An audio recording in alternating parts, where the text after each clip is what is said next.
All right. So I'm going to start. All right. So, hello everyone. Welcome to the podcast. This is for on aging in place directory and on senior safety advice and also on those YouTube channels as well. So today I am so happy to talk with Christy Heyer. She's a master's level OT, a certified hand therapist, which is really, really hard. I have to tell you that. And she also began a company called Comfortable Aging Solutions. So we're going to talk to Christy and find out how she transitioned from one thing to the other and what she plans to do with that amazing company. Hi, Christy. Hi. Thank you for having me on here. I'm just really excited to talk to you and just talk about, the new business I started. I'm Um, so happy. so thank you. I've been an occupational therapist for 25 years. And like you said, a hand therapist as well. I've literally worked in every field of OT that exists. And loved all that experience. But through a lot of like personal issues, I had a medical crisis about 13 years ago, which we can probably talk about in a little bit. Um, and doing years and years of home health, I got so sick and tired of seeing my patients and their families just absolutely implode when somebody, had a fall or what I not so lovingly call the shit show. Um, don't know if you allow cuss words on your show, but you might have to bleep me. No, that's fine. I get it. I get it. So, I would get there either before the shit show happened or right during it or afterwards. A lot of times it was afterwards. And, that people had not planned for something happening to the mom and dad, or they thought mom and dad already have a plan, right? They've got this all figured out. They know what's going on. And nobody had. And of course, something happens. And as you well know, family dynamics can play a huge role. And this makes, it can destroy relationships between siblings and parents and their kids. And it doesn't have to be that way. And I just kept thinking, oh my God, if I could have been here 6 months to a year ago, I'm not saying it wouldn't have happened, but this probably wouldn't be happening to this degree. They wouldn't be losing everything, they owned and have to go on, maybe government subsidized insurance or something to that effect. It's so Um, traumatic for families. It really is. Incredibly traumatic. And people that haven't been through it really can't, I don't think, fully understand how much it can really just destroy everything. So Right. that's pretty much what kind of made me do it. My dad, I was also really, really close to him, and unfortunately, he passed away almost 3 years ago. Uh-huh. And my mom and I had talked to my parents about all this stuff already, thankfully. And my mom has Alzheimer's, so I care for her. So I know this can be done. And I always treasure my relationship with my parents and my family, and I want to help other people do the same thing. I love it. So tell us about what the company does, what you want it to do. Well, it's me, myself, and I in the company. And as of now, and what I'm really wanting to do is just help teach families, the aging parents, the adult children, what are some of the things that they can do now. Even if, the aging at home is maybe in the next 5 years or maybe next year, what can be done financially, legally, and just day-to-day activities and tasks and who's going to do what for medications, where the aging parent's going to live. Help them just kind of create a holistic sort of plan and a way forward to how to handle those things and put certain things in place so they don't have, the shit show happen. Right. Right. So it's everything, basically. Yes. So when you walk in to meet the family, I mean, you must have so many resources for them, right then and there, of course, depending on what they need. Right. Yes. And it depends on, where they're at in this whole thing. Again, some people have already been through it and they're just trying to recover and don't want it to happen again. And they're like, they're not even sure what to do next, even if they have, been through therapy, had therapy at home, or you went to outpatient therapy or had interacted with a social worker. A lot of times, you and I both know as occupational therapists, we only have so much time with the patient. And Right. that's one thing that really frustrated me working for other people is I wanted to do so much more. And my hands were like literally tied because, I had a certain number of patients I had to see every day, and I really just didn't have the time to do it. Exactly. And so with my own business, I can take that time that makes me feel good about really covering all the aspects of what this really requires because it requires home safety first. I created my own home safety evaluation that's really pretty comprehensive from anything I've done in the past 25 years. That also includes kind of outside the home as well. Because a lot of people, who are by themselves and aging, they're still mobile and get around and do stuff. And obviously, falls happen outside too. So I It's cover true. that as well as everything that goes on from that point on. It's true. I mean, aging in place includes the environment, everything. And that means inside the house, outside the house, at the grocery store, in the car, at the theater, Everywhere. whatever it is that that person does. And that's the Yes. beauty of OT. It's all about molding the environment to fit the person. I Yes. always loved that philosophy of OT, and that's where adaptive products come in. That's Mhm. where design comes in, universal design. I mean, Mhm. so many things. It's like you can never get bored being an OT. It's just Exactly amazing. right. That's one of the reasons, it sounds like we both chose this profession is I knew there were so many different areas to specialize in. And that's why I wanted to do them all because I wanted to find something I love. And I love doing hands, being a certified hand therapist. I absolutely love that for years. But then again, like as I came back to do more home health and what happened with my dad and everything, I just realized at this point in my life, that really is my passion for myself and everybody else. Awesome. Awesome. I love that. Now, you spoke about a personal incident that happened a few years ago, and obviously that impacted the decision and the course in your life, which most things that are traumatic do impact the Yeah, course of your life. they So tend to tell be us, life altering. yeah, well, yeah, and it gives you a lesson too, somehow, some Mhm. way, if you can find that in an event. So tell us about what happened because it's a fascinating story. Yeah, everybody kind of freaks out when they hear about it because it is really unusual. But 13 years ago, so I was like 42 at the time, I died of a heart attack. And I was dead for about 2.5 minutes, which I know may not sound like a long time. I know people are, dead longer than that, but obviously it's enough. Yeah, it's enough. And yeah, long story sort of short, I learned later that I have a kind of rare heart condition. It's called SCAD, spontaneous coronary artery dissection. And you can go to Mayo Clinic's website to find out more information about it. But that's really what caused my heart attack. And it's a disease where the interior lining of your cardiac vessels tear and it creates a clot. And I didn't know, I knew I was having some sort of cardiac event, but I didn't know really what was happening. And so later on, I died. I had 3 stents put in my heart as an emergency surgery that night. And then I was later referred to Mayo Clinic, which is where I learned I had this SCAD, the spontaneous coronary artery dissection.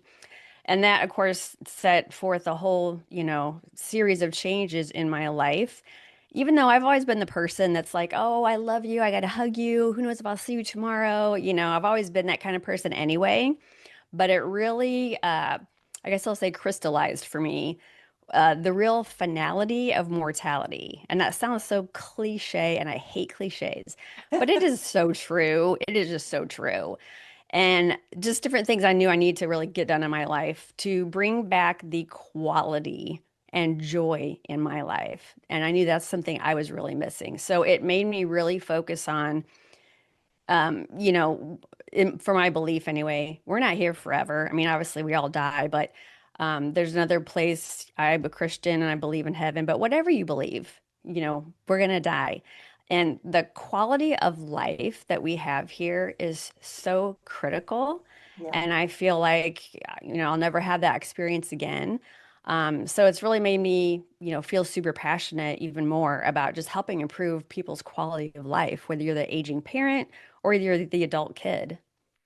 Absolutely. I mean, I think when you have a traumatic event like that, I mean, I think dying, even for 2.5 minutes, is Enough. considered a traumatic event.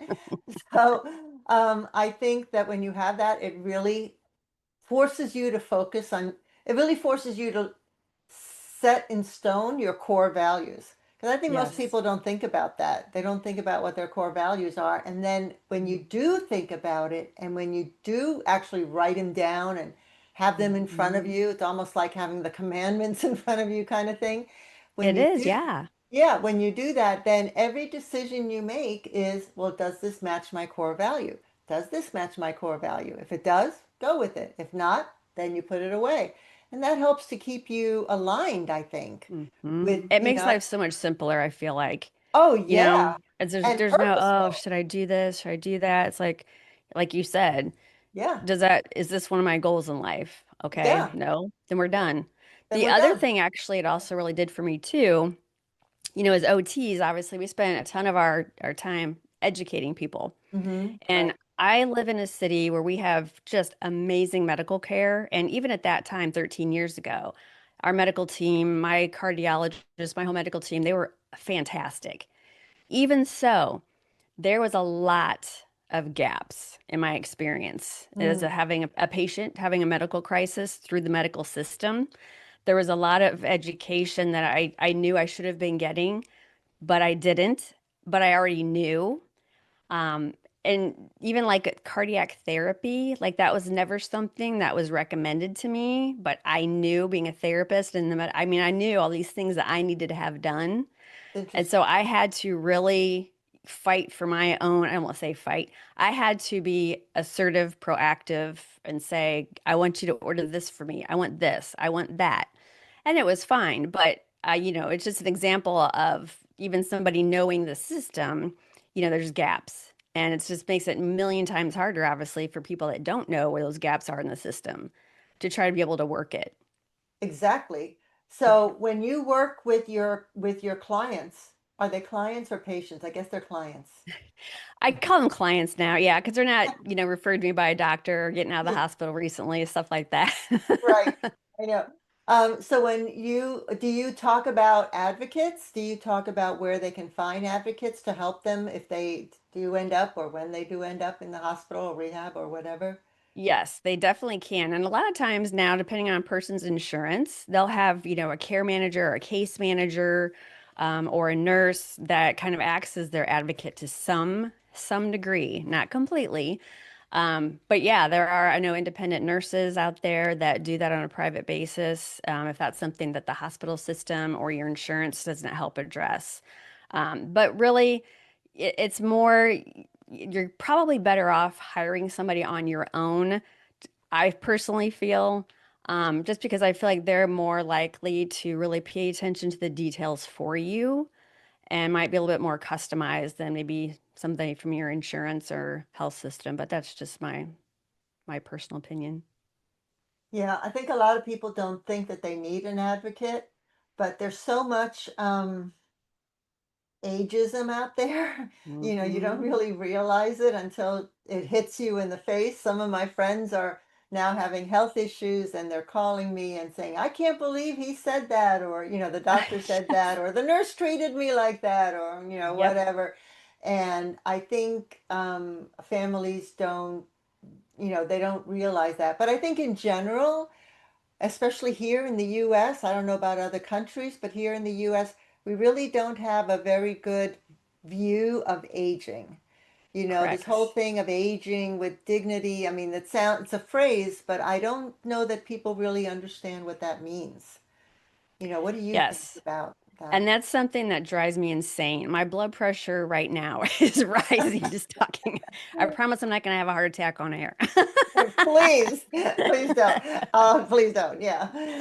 No, but I always just feel like, we need to just try to be a little more positive about aging. I mean, I know obviously as I was growing up and I'm 56, but it was like, oh yeah, grandma gets older and she just moves in with you and, she just lives in your house and you just move along, or they just end up in the nursing home. That's just how it is. And as you get older, you become more useless and you don't have any purpose in your life and you don't have any feelings. You don't care about anything anymore. And it could not be more untrue. That is Right. 100% lie. Right. And I feel like we should just try to focus more on what are some positive things about aging. We are lucky. I feel blessed. And that's another cliche word, but I love it. That to be able to live to certain ages. I Yeah. mean, it is a privilege. And there are actually a lot of benefits. There's great things about being in your 20s, 30s, 40s, early 50s, all that too. But I don't want to relive my 20s right now. So yeah, I feel like we need to have more of a positive spin and a positive outlook on getting older. How do you think that can be approached? Or how do you think Us that just can be talking more about it, like just what you and I are doing right now, and also, and I know this is really hard to do, trying to get more of that conversation into mainstream media. I mean, I know that's a whole beast in itself that to try to crack into. And that may or may never happen. I don't know. But I feel like as long as there's a lot of people like you and I doing podcasts or talking on social media or whatever, our kids, our families, I think it all has to start right there, number one. Yeah, you're absolutely right. I mean, it has to start there, that awareness. But there is that emotional factor, where people don't want to admit it. People don't want to face it, deny, deny, deny, head in the sand kind of thing until something happens. And like you said, the shit show begins. And as OTs, we see the end, we see the after effects of that shit show. And, we know that it can be prevented, at least to some major extent, really. Yes. But I'm sure elder law attorneys face the same issue. I can't believe how many people I know have children and do not have a will. I mean, Mhm. they face the same thing. It's like they just want to shake people and say, "Wake Yeah. up!" Yeah. And I don't know how it is like dragging a donkey across the road. It's like Yes, the it other side of is. the road is good, but you've got to drag that donkey across the road. Yeah. I know. Well, and like what you're saying too, I mean, so many, not only do the aging parents not want to talk about it, but a lot of times the adult kids don't want to talk about it. And because, Right. like I said, we went across people that are like, oh, well, don't mom and dad have that taken care of already? And that's another thing, going through my heart attack. After that, I talked to my parents and I'm like, hey, these are all things we need to talk about right now. Where do you want to live as you get older? Do you want to pay strangers to come in your house and take care of you? I will wipe your butt, give you a shower, all that stuff that I can do. Obviously, being an OT, that's right up my alley. Right. But what do you want to do and how much money are you willing to throw at it? Right. And thankfully, they lived, my mom or my dad lived another 13 years or 10 years or whatever, and they had addressed all those issues. And since my dad's passing, we've seen elder care attorney, which is absolute must, not a regular attorney. You have to see an elder care attorney. And we Absolutely. created a special trust for my mom, and because my parents had a different type of trust before, talk to financial planners, to maximize the investments and different things that you can do to save money for when you get older. Exactly. And you need a lot. I mean, my Yeah. mom-in-law died at 102, and the last 2 years of her life, I know she was extremely active, but the last 2 years of her life, she wasn't, and she needed 24-hour care, nursing care, and that cost 20,000 a month, and that was a few years ago. I mean, it was a lot. I mean, they had, of course, they sold the condo and, did whatever they needed to do.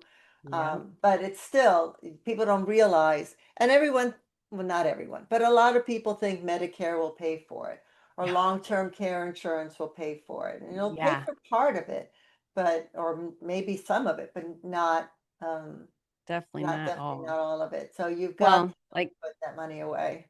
yes, for having any kind of private duty caregiver in the home, obviously no insurance pays for that. There are certain types of Medicaid that may Mm-hmm. cover part of it depending on their Mm-hmm. plan and so forth. But, um, for the one that we've been using for my mom to have 24/7 care, it would be $360,000 a year. Um, That's like buying I a house. mean, Well, I don't know about nowadays, but it is like buying a small house. yes, Yeah, yeah, unfortunately, I have a small house at this point in time, but people just fall over when I tell them that because, who would have thought that, when you put yeah, a real number to it. yeah. So, Yeah, when you do put a number to it. And I'm sure that's part of your role as well. So when you yeah. walk in and is part of your portfolio, I mean, your whatever you hand over to the client, does that include also like the people you may recommend, like an elder law attorney, a geriatric care manager, social worker, whatever? You have those people in there, or do you just rely on the client to get their own? No, I'm right now actually still kind of working on building my network and community, both online and even here in town. I live in Fort Wayne, Indiana. But yeah, I already have elder care attorneys I've hooked up with, Good. and continuing to do so, financial planners, nursing care managers that, do case management work privately on the side. I mean, those people are invaluable. They I are. mean, they are just there's so much critical knowledge that you need to know. And I'm learning so much from them too for my own situation with my husband and family and I. Exactly. I mean, that's the other beautiful side of being an OT is you learn what to do for yourself, Yeah. which I love, which I love. So what do you think are the top three modifications that people can do in their environment to extend their safety, their independence, their life, yeah, and give the family peace of mind? What are your top three, if you have Yeah. it? I mean, I feel like everybody talks about the bathroom. Yeah. And obviously, you know, us OTs, we could talk about the bathroom 24/7, no problem. But obviously, a lot of falls happen there, right? I mean, Yeah. of course, being a slippery area. So I think grab bars are probably one of the biggest soapboxes I get on, because I feel like they are critical. Hmm. And also the right grab bar. I'm really picky about my grab bars. I don't recommend any of the ones that are like really smooth and don't have any kind of texture to it. I know, I love the textured ones. I don't know why they don't make more of those. I know. There's really only like a couple brands, I and I've know. even taken kinesio tape for patients and clients. I wrapped kinesio tape around the smooth grab bars so they had more texture to grab onto. Yeah, But the textured ones, yes, are the only ones I recommend. The length matters. right. And another thing that I'm sure you're going to agree with me on this too as well is placement. I Oh, hate yeah. it when they have the bathroom modeler come in and they're just like, "Yep, grab bar should go here, here." Well, you know what? What if your mother-in-law's 4 feet tall? Because Yeah. mine is actually. Yeah. That positioning is not going to work for her. Right. And like tub benches and shower chairs. I love a tub bench. Yeah. And I've had so many different situations where people have spent tons of money remodeling a shower, Hmm. and the person still can't use the shower because they cannot step in and out. Everyone thinks, the walk-in shower is the end all be all. Well, I mean, it can be great, but if you can't stand up and step into a shower, you're not going to be able to use it anyway, you Right. know? Right. So the bathroom equipment for me is a really big thing. And then just I'd say probably number three is just general clutter in walkways. People have so much stuff. I've got a dog and there's dog toys that I'm constantly moving out of the way because I tend to trip over them sometimes. And I Yeah. ain't no spring chicken. So, I get but those it. are I probably get my it. top three. I get it. I know I have two cats, so I have some cat toys around. So when, it's time for the Roomba, I've got to go around and pick up, the cat toys. And I've gotten to the point now where I love the technology of the Roomba, but I noticed at the beginning when I first started using it that furniture wasn't always Roomba friendly. So when I Ah, go to buy any furniture, when I bought my last sofa, I said it has to be Roomba friendly.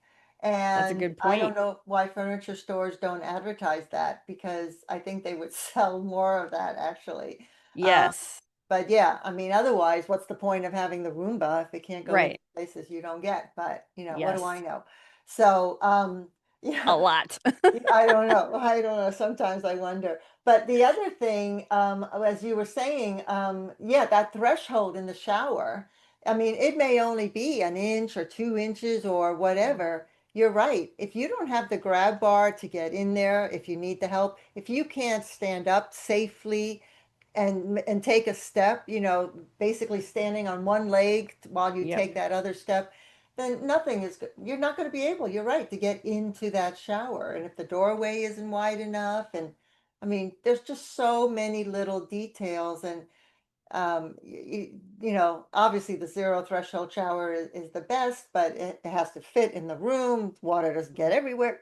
There's a whole scenario to that. So yeah, I love the tub bench. I love the ones that have the slide where you can sit on it, get your legs over, and then slide. and slide The, through. the unit, the seating actually slides over. I think that's amazing. And That's now they're pretty making cool. some beautiful ones, out I of teak know. and all kinds of things. It doesn't Yeah, have to look like a hospital anyway. exactly. It just, Exactly. right, it just has to be functional and practical. So, Yes. mentioning Roomba, how do you see AI stuff, or are there any, not necessarily AI, but are there any technological things or smart home things? And do you have a smart home person in your portfolio, your Rolodex to give to people? And do you recommend any of that, or is that something that you just want to, you know, not touch Not on, deal or with. I don't know. Yeah. No, I mean, I feel like, technology and AI or whatever is going to be critical. Yeah. There's a lot of, you and I both have had patients, I'm sure, with the life alert necklace that, it senses if you fall or you drop a certain amount and it can call somebody. I know there's a lot of systems now, like even the Alexa. Okay, we've got an Alexa too, but I don't have her hooked up to like all my lighting and all that stuff. But some friends of mine do that have some issues getting around, and they have the level of Alexa where you can turn off lights, you can turn on and off TV, you can call somebody if you're laying on the floor. And I know there's a lot of new technology coming up that uses like ultrasonic waves or something to that matter on the Oh, walls. Like you yeah. don't have to be wearing anything. You're Yeah. supposed to be walking and it can sense where you're going and whether or not you have fallen. Now, I'm not definitely not up to date on all that stuff because I can't learn about it that fast. But yeah, I mean, that's one of the people, one of the things of the people I'm trying to get in my network, including you, which has been wonderful. Oh, You've thank you. learned, I have learned many of the technology things, and areas to look at because of you too. And so that's actually been really exciting for me because I know there are so many smart home devices. You can now go up to your refrigerator and I think you can just like tap outside the refrigerator and the whole thing lights up and a big screen shows you everything that's in the refrigerator. And so there could be all kinds of really cool things. And I think obviously it's going to just keep improving even over the next 5, 10 years. My gosh, I don't even know all the stuff that's going to be available. Oh yeah, I think, I have been seeing a lot of podcasts on and YouTube videos on all these amazing technologies that are coming up. And the general consensus is that between the next 2 and 5 years, everything is going to change drastically, and we're not even going to recognize where we are now. It really is going to be amazing. It's scary, but it's also going to be quite amazing. But you're right. Exciting. Yeah, it is exciting Scary and because a exciting. lot of these things can really help. I mean, the driverless Yeah. car. Can you imagine being a blind or have low vision or unable to Mhm. drive anymore, and then just being able to call your car on your phone, or, tap whatever, like a Star Trek thing, tap on your Yeah, chest I and know. call the car. I don't Beam know me what's up, going to come Scotty. up. Yeah. I don't know. But with Alexa, there's so many things you can use with Alexa. I mean, just all you have to do is get those smart plugs and then Uh-huh. just hook it up to Alexa, which is just a phone thing, a phone app. And then, yeah, it can turn on your lights, it can turn on your TV, it puts them on a timer, it can use your voice, and any Alexa device you can use as a telephone. You don't need any Yeah. special Alexa thing. And the Echo Show is even better because with the Echo Show, you can like video chat from one Yep. Echo Show to another Echo Show. So I tell a lot of my friends that have grandchildren or, that are older and have adult children, both of you should have Echo Shows so that you Yeah, can have video chats with each other. And then you can use that device as an Alexa device for everything. that's And amazing. now with the continued conversation, all you have to do is ask Alexa to update itself, doesn't cost any more. And you just say, I want to do the conversational Alexa. And all that means is that you say, Alexa, what's the weather today? It'll tell you. And then you don't have to say Alexa again. As long as you see the blue wave going, which is like for another 10 seconds or 15 seconds, you can just continue the conversation. The other day I said, "What's the weather?" And it said, "Oh, it's going to be a high of 40 degrees." And I responded immediately and said, "Oh, it's a good day for hot tea." And then because it's connected to Amazon, it came back and said, "Oh, yes, I see that you really love those Ticino teas. Should we order some?" So there's a box of 500 now on its way to your house. I'm like, "Oh my God." Yeah, I mean, It's kind of creepy and cool at the same time, isn't it? yes, from a user Mm-hmm. perspective, it's creepy, but from a marketer perspective, it's Mm-hmm. brilliant. I mean, Yes. Amazon is definitely they got their act going on. That's for I've sure. even had a lot of patients use the Alexa for medication reminders and home Yes. exercise reminders. Yes, You I mean know, it's that great works for out good. reminders. My Yeah. washer and dryer are upstairs, so when I turn it on upstairs, I use Alexa to tell me it's Uh, been an hour, go up and change, put it in the dryer or whatever. Yeah, it can remind you of everything. You can put your calendar on there and you can yes. wake up in the morning and say, "Alexa, what's on my calendar?" You can argue with it. You can do I history know. chats. You can do jokes. You can do, it's just, It's like it's another amazing. person talking to another person, It is like talking to really. another person, and that's the creepy part. Yeah, yeah, my friends love coming over and chatting with Alexa, because they just think it's so weird. So Oh, I love that. so going into people's homes and then seeing, and decluttering, when you mentioned decluttering, I personally think decluttering is the very first step in aging in place. It Hmm. has to be in order to accommodate anything new to Yeah. make your life safer.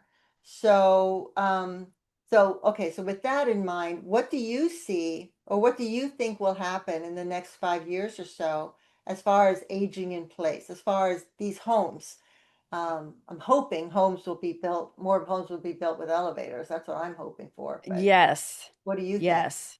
Yeah. Are you talking about new construction or how current Yeah. homes? Well, it would Yeah, be I nice mean, to put them in existing homes, but for new and they construction, can to some degree. Obviously, it just depends on, hmm your house construction, all that stuff. But hmm yeah, because, most of the people that I've seen, and maybe you too, I don't know, have used the stair lifts. yeah, If you don't have an elevator or something, as a worst case scenario. And again, it's an expense, they're usually thousands of dollars. right. But I think a lot of newer homes now are being built actually a little smaller, Yes, more affordable, because yes, obviously we all know everything is extremely expensive. right. I feel like they're actually starting to be built smaller and with more technology in them. I mean, that's kind of just what I've seen, in different videos and stuff like that to make it, easier. One level, what? Yeah, sorry, a one level home. I didn't Yeah. have all my coffee. Making it easier to get around. But even like, my husband and I, we live in a two-story on top of a basement. Yeah. And I, plan on using a, stair lift if we get to that point or whatever, or who knows, maybe at some point we'll have to move and go to a ranch level home that, is more of a smart home. I don't know. But yeah, I feel like technology, like we were talking before, is just a tremendous factor in staying at home as you get older. Yeah. If the person has been educating themselves along the way on using some of the technology. We Agree. both know, I mean, I've had people that really can't do a Zoom meeting with me or FaceTime, and they don't have anybody available really to help them. So yeah, they can be Agreed. beneficial, but obviously you got to know how to use it. Yeah, agreed. I think my mom-in-law was 95 or so when in her condo, she's living independently, her thermostat finally went out after 60 plus years, whatever. So they had to replace it. But of course, they don't replace old Oh. thermostats with old thermostats. They put in a new smart home Mhm. thermostat. And she called me one day and her voice sounded all muffled. And I said, are you okay? She said, I'm under the covers. I said, why are you under the covers? She says, because the condo is freezing. I said, why is it freezing? Why don't you change the thermostat? She says, I don't know how. She did not. I mean, she did. She's used to the lever, and now she's got Yep. buttons and or whatever, and she didn't know Hmm. how to do it. So I had to call somebody in her. She lived in a 55 plus. So I called someone in the computer club to come and do that for her because she didn't know how. She was But I under the I cover. love that because, I'm in that generation where I grew up with the little dial and the lever, Right. and now I was been forced to learn the touch screen, Right. so I can 100% appreciate that knowledge gap. And of Yeah, course, I've got kids who in their early 20s and there's still things on the phone that I'm like, what am I supposed to do? And they're like, Mom, are you kidding me? You don't know, what I kids are, know. but yeah, I I can totally know. appreciate that. Aw. Yeah. And what's going to happen when we're 95, if we're lucky enough to get to that? Are we going to even be able to get into our own home? Are we going to need some kind of something or other that's not going to work? I mean, I don't know. It's fascinating, but you're right. The education part has to be there. But of course, it's Mhm. more difficult when there's a cognitive decline, even if it's not officially diagnosed as dementia or Correct. they Yep. refuse to go for diagnosis, Hmm. then it can actually become a danger Big versus time. helping them. And that's why, as you mentioned before, I love the sensors, around the house or whatever can be built in to Yeah. help the families, no matter where they live, to keep an eye on their elder, loved one Yes. without it being a camera. I think, as you Right. said, so many of them now are just like a sensor. Like so and so is they're in a room. Someone's in the room and then someone's here, or someone's on the floor, but Yep. it's not a camera, so it's not invasive. At least, Yeah. Yeah, yeah, that could be a really big issue, obviously. If the person knows that there's a camera there, and of course they're going to feel like they're being watched, monitored, and I don't blame them. I would too, you know, yeah. Nobody wants but to be sometimes you watched. have to. Yeah. Yeah, sometimes you have to do whatever to, yeah, to just to keep yourself safe. Look, it's all Yeah. about living longer, a good quality of life at the end of the day. Yep. Um, so talking about that, guy, good quality of life, I think a lot of what when I speak to a lot of aging in place specialists, and the one thing that I notice that they don't talk much about is fun and Mhm. activities, leisure, and I think that has to be an important part of your day. Um, Definitely. Yes. whatever it is you enjoy doing, reading, puzzles, watching movies, taking a walk, whatever, why isn't I mean, I don't know why that isn't addressed. If so, do you talk about that with your clients? Is that part of your assessment? How do you, what is your view of that? Absolutely. Again, kind of go back to our OT roots, leisure activities and stuff is one of the biggest ADL, that we kind of focus on sometimes because it is so important. My personality is one of I have to have fun or I'm not doing it. I mean, that's just how it is. And I love comedy. I love to laugh, and it is quite frankly a major coping mechanism of mine. Hmm. And I feel like you Yeah. have to infuse some fun. Now, I'm not saying, oh yeah, let's go skip it down the hallway and, be doing some cartwheels and, obviously it has to be tailored. But even simple things like, maybe not somebody might not look at this as fun, but I look at this as something joyful during the day. I Yes. love cookies. And I had a patient a while back, and this guy was in his late 90s, and we'd seen his wife as a patient also in her late 90s. This is when I was working home health. And his fun thing that he looked forward to every day is at 2 o'clock, he had coffee and cookies. And that was his fun time of the day. I mean, he had, this really nice place setting and coffee cup. And, I use like a crappy old plastic plate and any kind of coffee cup I can find. It's Yeah. coffee and cookies. That's all I care about. But that's really what brought fun to his day. And me too. I mean, I would feel the same way at any time of day. Coffee and cookies, and my whole life lights up. But it could be anything as simple as, having someone's wheelchair decorated the way they like. Yeah. I used to do, well, I still do, but custom wheelchair evaluations for people. And we've gotten like John Deere, stickers to put on it for people, or just different colors or decorated different things that's their personality. Yeah. Even clothing. I've had people that love SpongeBob SquarePants, and they'll have, all sorts of pajama sets of SpongeBob. But that's what they like. That's what infuses their personality into it. And that's how I feel like you have to have some kind of fun. Yeah, you have to incorporate that into your day. And the caregiver Mm. too. If it's a family Yes. caregiver, that has to be incorporated in there. Yeah, I made a website called funseniorholidays.com, and the idea was to give caregivers of people with dementia or some kind of cognitive decline things that they could do every single day of the year. And I tailored it to one of those wacky holidays, like National Cookie Day or, Adopt a Rabbit Day, whatever.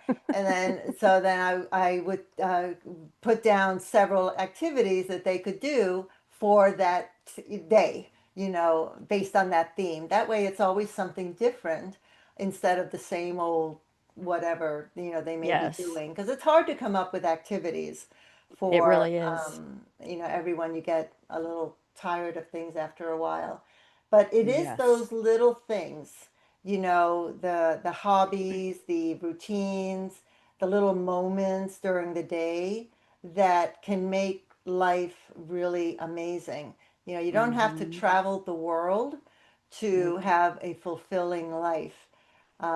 You can do it right at home. A lot of my friends, now that they're retired, their whole big thing is travel, travel, travel, travel. And yet they're stressed before they travel. They are exhausted when they come back from travel. They don't remember Hmm. where they traveled.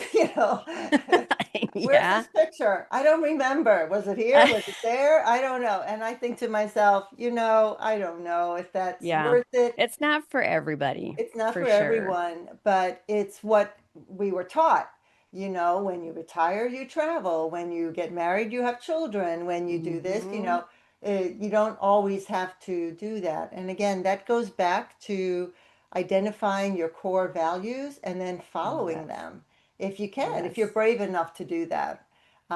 If you can. I wish they taught that in school. I would have loved to have learned that and not have to Me wait till. too. I I know, know. I know. I Critical mean, really, thinking. when it comes down to it, I mean, for me, I mean, nothing else matters. No, I nothing else mean, matters. I don't care how much money you have. I don't care how much money you make. I don't care how attractive you are. I don't care how homely you think you might be. It's the same for everybody. It is. I mean, I'm sure again, you probably had the similar experiences I have. I've seen patients literally in homes that are almost condemned Yeah. with, rats and termites running around, Yeah. hoarders, and I've had patients who are literally multimillionaires. Yeah. And it's the same issue, same issue. You got to know what your priorities are, Ex- period. exactly. You really do. And You really it's what it do. comes down And to. yeah, I mean, but I get it. We're all at different levels of evolvement. Is that a Yes. word? I don't know. Yep.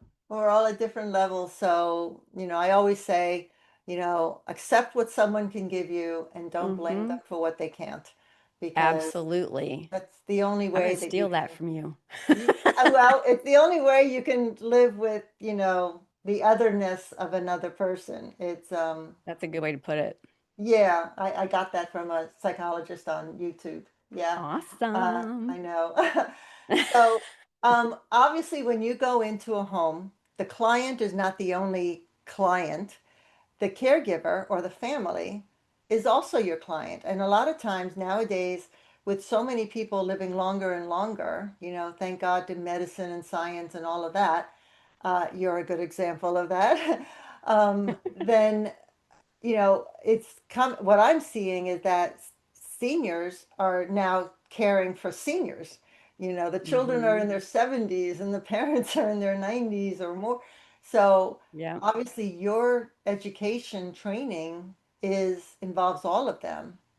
So do you have incorporated in your service when you go in anything about caregiver stress or burnout, or how does that fit in if it does at all? It has to fit in because it's just part of the puzzle piece of the whole situation. It all has to be addressed. Right. And as a caregiver myself, I mean, I fully understand the burnout aspect, and I do have support. But it has to be addressed because it's again the reality. If you're 70 caring for a 95-year-old woman, that's actually in my family is that kind of situation too.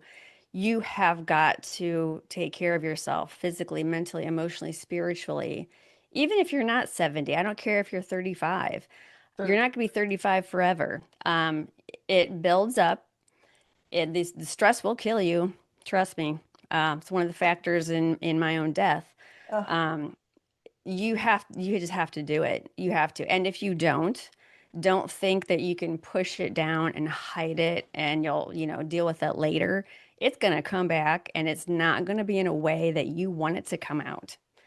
And it's not going to be pretty and it's just nothing that anybody wants. You have to address the stress any way, shape, and form that can be. I just did a social media post about this a few weeks ago. Even if you have 10 minutes and you work, you're busy. I've done this before many times myself. Go go take your car, go sit in a parking lot at Meijer, Walmart. I don't care where you're at. Just sit in the car, 10 minutes. You can look on your phone if that makes you happy. You can sit there and stare into space and do freaking nothing if that makes you happy. right, Something. right, Um, and I know guilt is one of the big emotion everybody feels. We listen, it's human nature. We can't right, get away from our feelings, right, but you have to face it. You're doing the best that you possibly can with the resources that you have. And I'll tell you one thing for sure. I'm pretty sure your parents, I know mine have been this way. They do not want you to destroy yourself physically, mentally, emotionally, and spiritually to take right, care of them. right. So, if nothing else, you know, use that reason. But we all have to live our lives and try not to, create a life of pain, misery, and disability, not only for our parents, but for ourselves. It's So, true.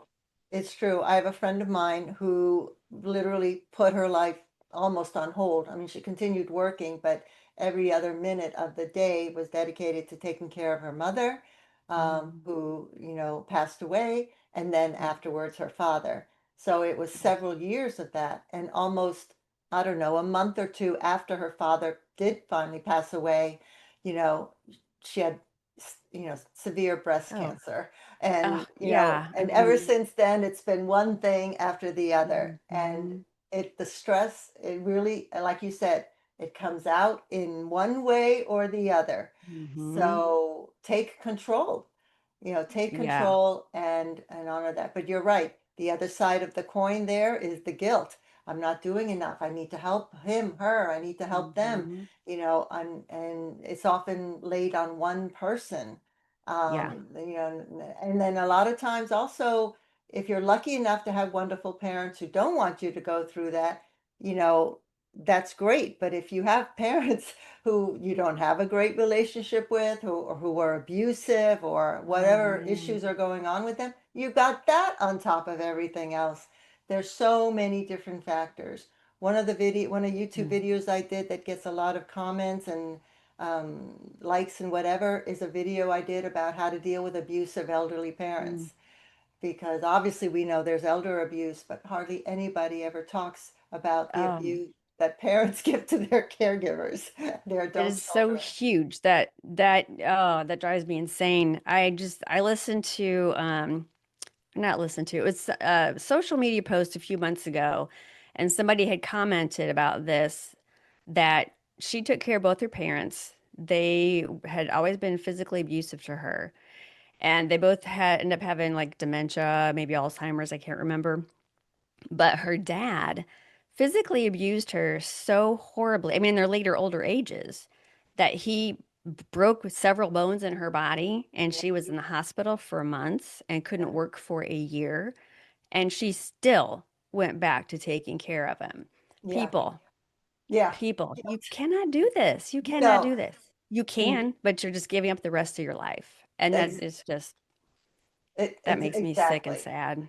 Yeah, exactly. Yeah, I think my experience has been, I call it the more so disease. However you are when you're younger, you're only more so when you're older, you know? So I'm going to steal that from you too. steal it, take it, use it, write a book about it, go for it. But it is, it's the more so disease. I mean, I saw that in all my years of OT and family, and they would say, oh no, well, you just hear the stories and then you can see Um, it. It's very rare that they become a different person. They are who yes. they are, and it's not going to change. But I get it. I get it. You're hungry for the parent that you wish you had, and you're hoping that they Mhm. will change, and it never does. But Not going to then happen. no, but then at that point, who actually does become the patient, or client? Yeah. Yeah, it really is Yep. the caregiver and not the person themselves. So, Mhm. so what else would you like me to, I mean, what else would you like to tell us or tell my viewers, readers, listeners, however they're Oh watching, man. listening about Um, comfortable aging? Well, first of all, Comfortable Aging Solutions is in where? What location? well, I'm in Fort Wayne, Indiana, and I serve like about a roughly 1 hour radius. I can do in-person home safety evaluations, and I also do one-on-one consulting. Hmm. But obviously, through technology, I do virtual home assessments for safety and the one-on-one counseling virtually as well. That's So I've even excellent. had some women from Australia contact me. I'm going to be setting up some groups for them. She has a business of her own that I'm going to be working and providing some additional education for some of the groups that she does over there. So I think that's really exciting. Oh, I So love it's that. yeah, I know. It's going to be really cool. We're in the process of working on that now, but I mean, I guess just my main thing is, again, home safety. Then the reason I created my own home safety evaluation is, again, as OTs, we've seen all these other people's and other businesses, medical systems, home safety evaluations that they've created. But mine's a little different. I think they all are probably a little different. If as a therapist we create our own. Yes. But I think it's the trained eye. The trained eye. I have to see the person move in the environment. Mm-hmm. I don't care how much you can describe to me someone's bathroom situation, their home situation. They're going to do it a certain way, and I'm going to pick up on that little hidden area that, safety wise needs to be addressed that maybe the caregiver has no idea, doesn't pay attention to, doesn't think about. So for me, that's one of the big things. It's not just like a checklist. I do it Mm-hmm. with the people in real time. Mm-hmm. And that's important to me because that's the only way I can feel really good about what I'm recommending, you know. Um, and again, just talking about it. I've been talking on social media for a long time. Talk to your parents. Talk to your parents. And by the way, talk to your parents. Um, And just talk about it. I don't care how uncomfortable it is. There are ways to find out. I can help find ways for you to talk to them about it in a more comfortable way. But deal with it. Don't just, ignore it. Yeah, don't sweep it under the rug Yeah. because as you said, it's going to turn into a shit show if you don't. I just spoke with someone last week from New York. He created this peel away product. And have you seen that? Have you The that sheets. yeah, the sheet. Yes. So I just ordered Yes. it. I just got it yesterday, so I Did haven't you? Yeah. tried. Yeah, I haven't tried it yet. I'm going to do a video on it. But Yeah. that's exactly what happened to him. His mom at 62 or 63 had a stroke and Mm-hmm. a pretty severe stroke. So it threw the family into a turmoil because Yep. they weren't prepared for any of that. Yep. And it's been a year-long journey of them going through the maze of everything, and she was young. I mean, that's a young Yeah. age to have such a Yeah. stroke. So yeah, it can I really, talked to him a few months ago. I not through Zoom, but through messaging, because I uh-huh. had not seen his products before. Although I think I might have seen it on Shark Tank when he was on a long time ago, my Shark Yeah, Tank it junkie. was on Shark Tank. Yeah. Yeah, yeah. Yeah. And I'm like, oh my God, because that was possibly a need I was going to have at that point in time anyway. This was just a few months ago. But yeah, that is so amazing. And I've run into some other people that have invented some new things too that I'm like, oh my gosh, this is just, again, going back to technology. I mean, it's going to Yes. help so much stuff. It's incredible. It really is. I mean, it's a good time to grow older. Yeah, it is. Yes. Yes, it is. Hopefully, hopefully it's Yeah. a good time. We'll see how things end up. We might be hit by a bus tomorrow. Who knows? Yeah, but you know what? That's okay. You led a purposeful life I'll have today no up regrets. until, and that's right. You have no Yep, no regrets. regrets. It's not. Christy, I want to thank you so much for spending time with me. Stay on, don't hang up, Thank but you. thank you so much, everyone. I hope you learned a lot from this and check out Comfortable Aging Solutions. Oh, what is the website? I It's just Comfortable Aging Solutions. comfortableagingsolutions.com. Check Yep, it you can go out. there and you can book a free coffee chat with me, which is where I just talk to you and get to know your situation and, you know, how I can help you better. I love it. Thank you so much for creating that. I look forward Thank to that you. becoming a big franchise company. We'll All right. see. Thank you so much. I appreciate you having me on. Oh, you're welcome, Christy. I enjoyed it. Thank you for the time. Thank you. Thank you.